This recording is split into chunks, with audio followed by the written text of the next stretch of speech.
In today's video, I am going to teach you how to create website hyperlinks or email links in Google Sheets. To begin, open your Google Sheets file.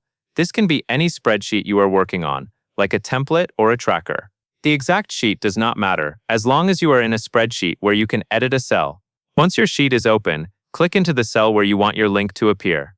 It helps to decide what you want people to see in the cell.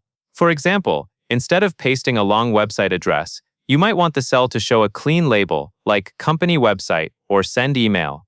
This makes your sheet easier to read and more professional. Next, go to the top menu and click Insert. This menu contains tools for adding different elements to your sheet, including links. From the Insert menu, click Link. This opens a small link box where you can add a web address or an email link.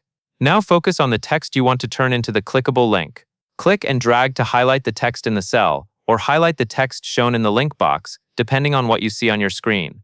The goal is to make sure the correct text is selected, because that is what your viewers will click on later.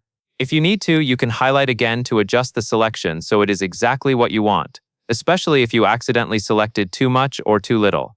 After the text is highlighted, type or paste your website address into the link field so it points to the correct page. For an email link, you will enter it as a mail link format so it opens an email draft when clicked.